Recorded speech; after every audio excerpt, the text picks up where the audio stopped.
I grew up in north central Pennsylvania, so I heard quite a bit about fracking and all the controversy when it exploded back when I was in high school. Fracking was a great way to increase energy sources, so it allowed us to extract natural gas that we previously couldn't get to or couldn't use. But there were downsides to fracking, both real and more imagined. Now, this article focuses on towns in New York State banning fracking. So this topic fits well within public choice theory. So using the tools of economics to understand how governments function and how communities reach political decisions. But think back to modules 4 and 5. The municipalities in New York State are not entirely independent of one another.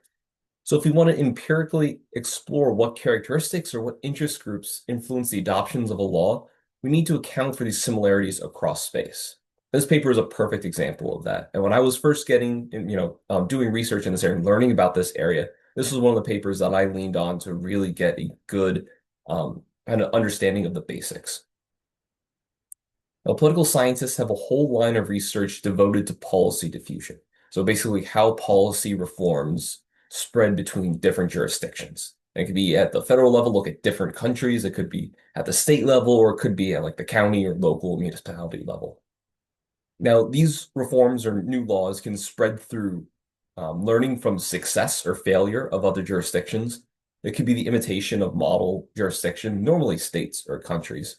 Or it could be competition with other localities. Think of Tibu competition. And sometimes you get coercion from a higher level of government. Now, the first three will likely be shaped by geography.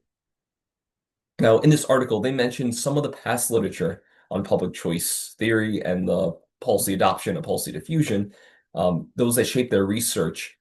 And they talk about the variables that those research included, kind of as a way to set up their own analysis. But what was missing from that past work was including those spatial dynamics, which is one of the big contributions of this article.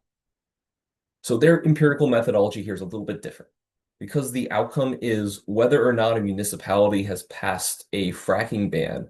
It's a dummy variable, which requires a proba model instead of just, the traditional model where you can have an outcome variable of any number.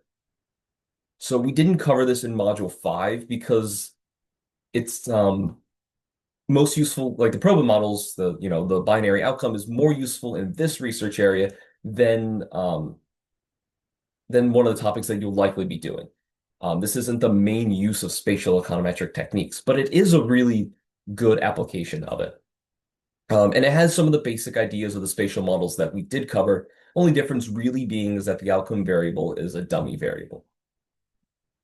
So something I like about this is, about public choice theory and these types of analyses and really what they do in this paper is that you get to be creative with your variable selection. You're trying to identify variables that do a good job of capturing some sort of relationship. So here they include areas with industrial activity, since they believe that those areas would be less likely to ban fracking on environmental grounds. And they do get pretty creative with the variables that they choose and how they could kind of represent different interest groups or things like that. One of the reasons why I like this article and why I wanted to include it in this module is because of how they go through their methodology.